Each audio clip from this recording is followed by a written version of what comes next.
Hey guys, and welcome back to another video. In this video, I'll be talking about the best mods you can make to your F20 1 Series or M140i based on my extensive experience now with all of these mods I've made to my car. Now, I'm trying to keep the budget as low as possible, so these are basically if you buy an M140i tomorrow or an 1 Series F20 tomorrow and you have a limited budget, like €1,000 to make as many mods as you can, these are the absolute best mods you can make to your car. So for me, the number one mod, the best mod I've made is a convenience mod. So this is the best convenience mod you can make to your car, and they are the Emerald Strut boot struts, which cost something like €90 to purchase, and you can install them yourself. So they literally are the best mod I've made to the car, and they can be installed on any F21 series. If I were to buy an F21 series tomorrow, this is the first thing I would do to the car. The spring comes in various colors, so I have red, but you could choose a different color if that's what tickles your fancy. The only negative about these aftermarket boot struts is they do take a little bit more force to close the boot after it's opened.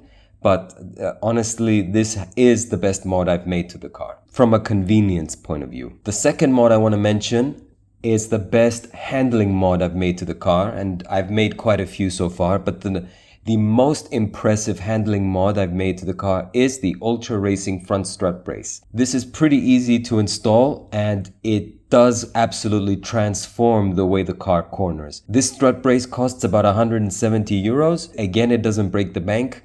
The only negative is that obviously this front strut brace needs to be removed now before you can remove the engine cover. So it does add an extra step, but this is the same with the M cars generally speaking. So it is something that will inconvenience you only when you're doing maintenance to the engine. My next category, let's call it, is what was the best interior mod I made to the car. And that is hands down the M2 steering wheel trim. This little plastic here that comes as standard is just very cheap looking, and I know people replace it with carbon fiber options or gloss black options or something else, but literally the best design is this one from the M2 steering wheel, which literally has a hole. It comes in two parts, a front part and a rear part. It does need, you do need to take the steering wheel off in order to make this modification. However, it's not very expensive. Once again, it's something like €170 for the front trim and €70 for the rear trim or piece of the steering wheel. And so together €240, that's not a lot, but it's transformative for the interior of the car. Now, another convenience mod, this time an interior convenience mod, I would say is programming the start-stop off. One of the things that most irritates me about modern cars is that the start-stop is on by default, and that requires you to press a button every time. And if you forget to press a button, the engine will shut down and you'll get irritated and stuff like that. Maybe you'll be in a roundabout, like it's at a time the engine shouldn't be shutting off because you really need to find the smallest gap and go for it. So by default, I want the start-stop to be off. And this is accomplished with something like Carly, which you can buy Carly for something like €105. So that doesn't break the bank either. You download Carly, you install it on your phone, and you do some very, very basic programming to the car. So I highly recommend switching off start-stop if it irritates you and if you agree with me that it sometimes gets in the way of normal driving. The next category I guess I should mention is reliability. What is the best reliability mod you can make to your car? And that is obviously to address one of the most known issues on this car, and that is coolant loss. And one of the best reliability mods you can make to the car, if you can call it a mod, is replace your coolant caps. So straight away, I would suggest, as soon as you get your car, buy a couple of brand new coolant caps for the 2 expansion tanks and install those. They hardly cost €60, and they should give you some peace of mind in terms of coolant loss. I can think of no negative from this mod other than peace of mind. Next, let's talk about protective mods. And what can you do to protect your car? The best bang for buck protective mods you can make is PPF. PPF your headlights and PPF these gloss black trims on the B-pillars. These are the two areas you need PPF. On the headlights because they will break, they will crack, they will get damaged from stone chips. It's not like the paint. You can't repaint your headlights. And also it stops your headlights from yellowing out. At least I haven't seen any yellowing on my headlights since I put PPF. And The gloss black plastics, they get scratched so easily that it's a no-brainer for me. You definitely need to put PPF on these gloss black plastics on the door trims at the B-pillars. The best exterior mod by far is the rear diffuser. The car's standard diffuser is a gray, boring piece of plastic. Looks exactly the same as any other 1 Series. This gray color diffuser really only suits certain colors of the car. But in my case, because I have a mineral gray car, and in a lot of other cases, the gray diffuser, due to its simplistic design and due to its boring color, doesn't really do anything for the car. So one of the best exterior mods to enhance the looks of the car is replacing the rear diffuser. And that was one of the first things I did. I installed the Rieger aftermarket diffuser. My only suggestion here is, the only negative from the Rieger diffuser is that it obstructs obstructs access to your rear recovery point. So if you were to choose a diffuser, I would recommend one with a little hatch or a little opening for the rear recovery point, so that it doesn't have any negatives whatsoever. I didn't notice any drop in fuel efficiency from the car, so I can't say that it ruined the aerodynamics of the car.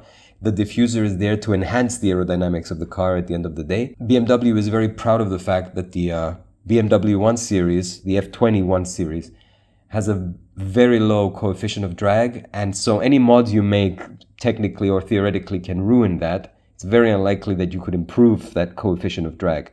But from all the mods I've made, I haven't really noticed any increase in fuel consumption. So generally speaking, this is a pretty no-brainer modification to make. So all of that together that I just mentioned is about 1,100 euros. You know, they're not very expensive mods, each one individually. The most expensive ones, I would say, were the PPF, which is about 200 euros, and the diffuser, which is another 300. So that's like half of the cost of the mods I just mentioned are those 2 mods. Those are the mods I would make day one without even thinking. I would order the parts and make these mods immediately, and my experience of the car would be so much more improved because of them.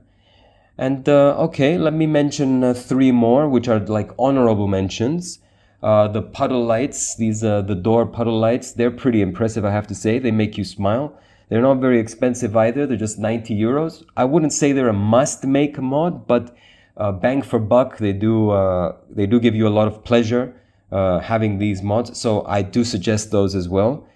The other thing that made a little bit of a difference, like the diffuser on the back, is this rear boot latch surround. I delayed installing one quite a bit. I didn't think it would make that much of a difference, but actually it does, especially if you replace the diffuser and you start making the car look a little bit more sporty. Yeah, you need to hide that chrome, and yeah, it definitely suits the car, especially if it's Shadow Edition and it has blacked out windows and all of that. Hide the chrome. And that's like, what, 10 euros, something really, really dirt cheap. And the last thing again is something very cheap. It's for the side skirts. They have a shape that perfectly suits adding some decals, and BMW has some matte black decals here for these side skirts, and I definitely think they improve the appearance of the car. Those are not very expensive either, but any kind of decal here will improve the styling of the car and add a little bit more complexity and make the car look narrower. So I definitely recommend those as well. They're not very expensive either. Like a couple of pieces of vinyl are not going to break the bank again. So these are small, very cheap mods, but they make a big difference at the end of the day to enhance the looks of the car. So that's basically my list. I'm not gonna go into wheel spacers and lowering springs and any of that. And yeah, those are typically what people suggest, right? Get lowering springs, get lowering springs, and get wheel spacers, and give the car a bit of a stance. Yeah, I don't care about those. Those, you could live without having those, but I don't think I could live without my Emerald struts, boot struts, and I don't think I could live. I don't think I would like my interior without the M2 steering wheel trim. So that's what I'm trying to say. There are certain things that are nice to have, and there are certain things which are must-haves, and this is my list of must-haves for the car. All right, guys, this was just a very quick video. Thank you for watching. Let me know if you agree or not in the comments below, and see you in the next one.